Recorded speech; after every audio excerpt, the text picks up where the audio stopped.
Today, we have fire levels. God, it's so hot in here. Appropriate for Fire Day.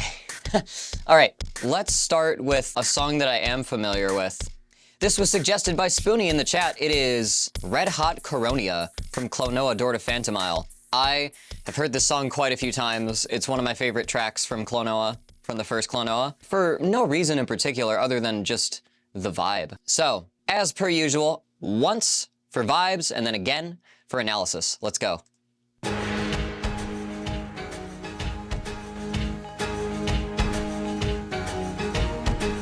We got this like crunchy bell sound that comes in right off the bat, and some upper like bell arpeggios, big timpani like hits that are synced with it, some kind of very sharp zither.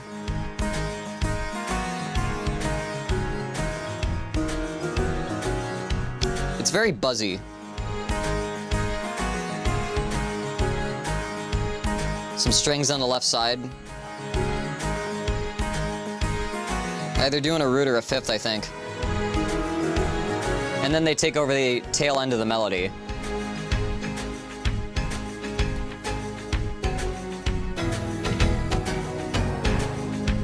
Get those big, like, drum hits in there. Love that.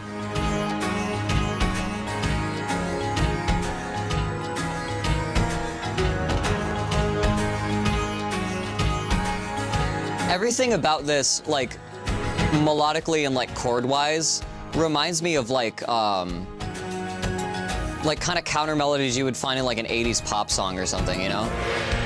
And then we modulate up. We've moved up a half step.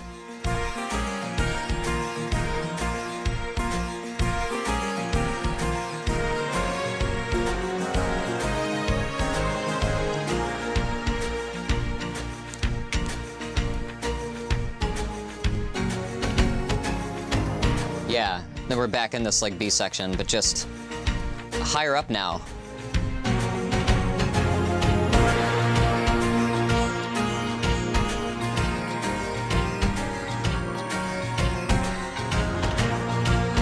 I like how even though the percussion is like really, it's like sparse but also heavy. It's very weighty, you know?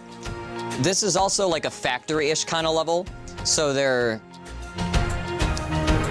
leaning into like the kind of like machine smacking on a conveyor belt kind of sound with the percussion too. Very metallic kind of like sounds that they're using for the dun, dun, dun, dun, that kind of thing. The main melody in that part. So we switch between like a buzzy kind of bell sound and then this buzzy kind of like zither kind of sound. All right, then it fades. All right, I really dig the vibe of this one. I like the chord changes. We're gonna analyze all this now. Okay, but before we break that down, let me tell you something. I don't have a sponsor for this video. My efforts are funded by generous contributions from viewers like you through Patreon. If you want to see more of this and you want to hear more of my stuff than anybody else can right now, go to case.dog/join or click that link up in the card and become a moonling. That's where you get to hear my unreleased music, get access to a VIP chat in my Discord where I post the evolution of my tracks as I work on them. You can get the master stems to my 100 plus songs that I put out. And there's tiers where you can see your name in a lower third in the video, which you're about to see. Thanks for listening. And yeah, I do have blue hair now. Back to the video. Let me move my my pigeon mouse pad over here so I can, okay. All right, what key are we in? What's happening?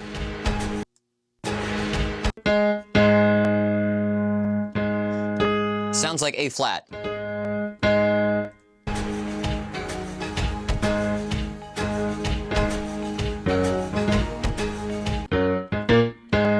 Yeah, we're mostly just moving whole steps, like 7, back to 1, and then up to 2, and then back to 1.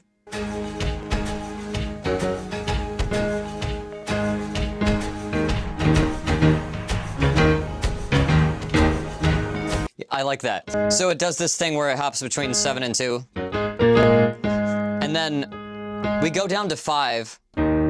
down here. And we do the same kind of half step down, then back up.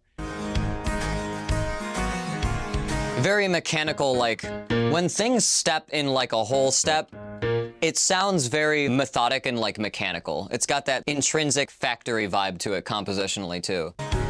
And the percussiveness of those sounds also helps. So the melody here starts on a fifth.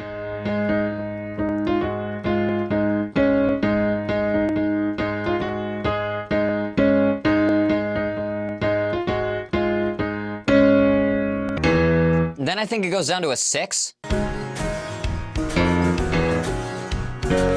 Yeah, so we do like a little 6, 7.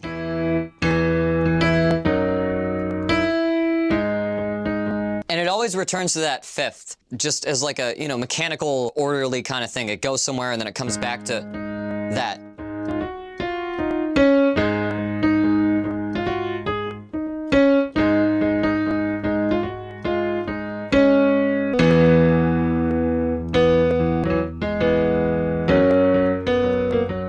And it does like a little thing like that. It's not exactly that.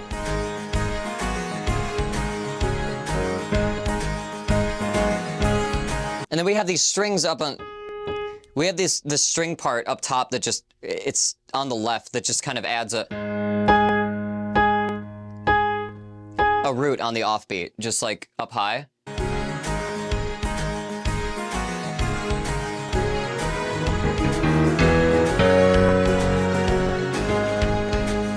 Then it veers away from doing that root thing to... And it does an arpeggio over that 6 chord. And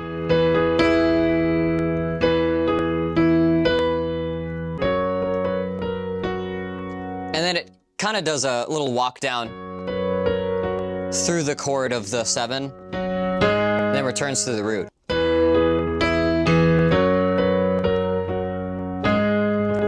Everything about the melody is very, like, methodical. It does a lot to return to either the root or a fifth when the chords change. It makes sure to, like, emphasize that chord change, you know, with the melody. I like that. There's something about when you do those 6 and, like, I hear this a lot, but, like, when you do that, like, 6, 7, and you especially... Like, and you do an arpeggio up and down while you do that, it just sounds so satisfying. And there's like this... There's a thing that makes this a major chord that I can hear a little interval just going between 3 and 4 there. Can you hear that? In the left ear, yeah. So even though we're using the minor 6 and the minor 7, we're using the major root. For that part, at least.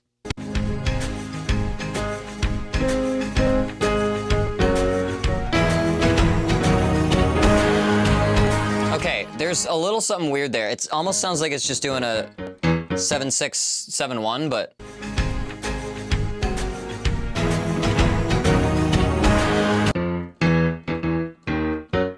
I think it's doing that.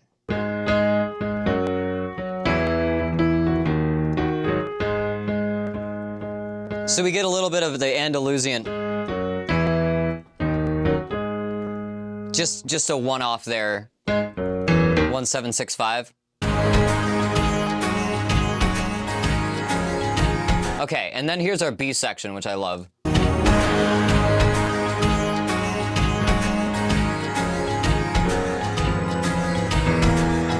So what I'm hearing in the bass there is... And we do this chromatic step down through the major 6.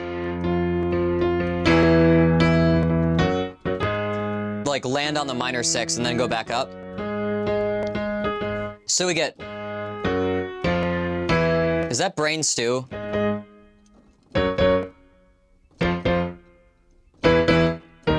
Almost. We're missing the last chord.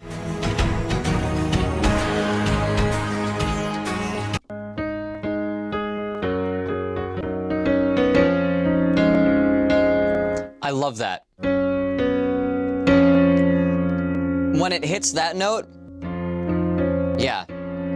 So we hit a sixth of this, which sort of brings this in context as like this,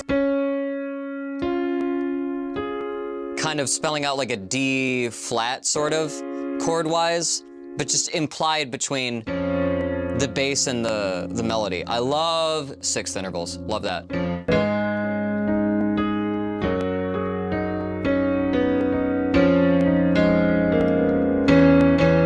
Yeah, and then we go back basically into what the intro was doing, but it does this little chord change here.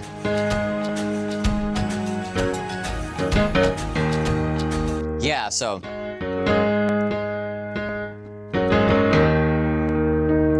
And it jumps down to the 5 here.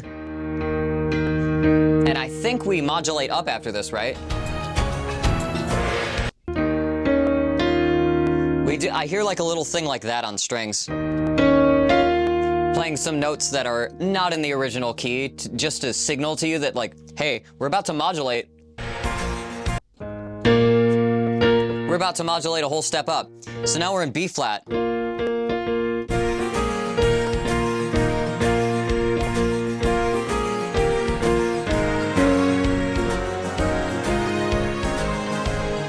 And everything mostly stays the same.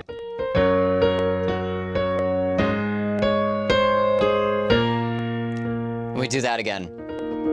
Pretty much the same as the first time around. We're just higher up now. Also, welcome, Mars. And we do the same. After we resolve to that, it goes to major, which makes that resolution even more satisfying to me.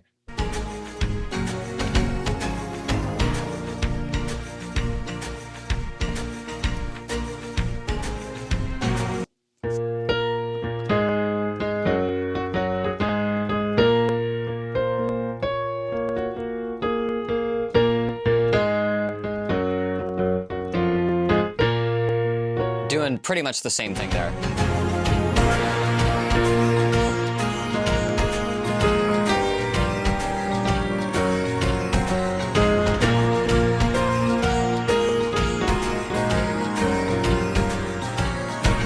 Okay, how does that go in this key?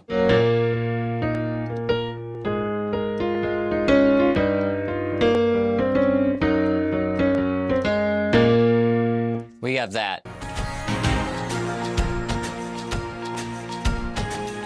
And there's this little... Yeah, there's this little bell I can hear in the left ear going. It's doing like a little arpeggiating thing.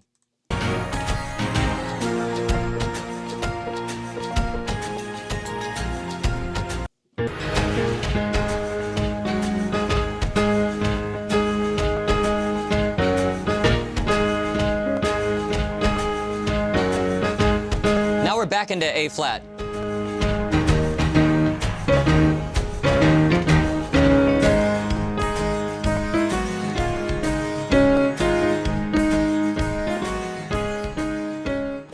So that was basically all of Red Heat Coronia. It's very, very simple. It relies a lot on just 1, 7, 6, occasionally some 5 in there. And it has that part where it, instead of like just going straight to 6, it adds that major 6 and that chromatic descent, which gives that like assembly line feeling, sorta.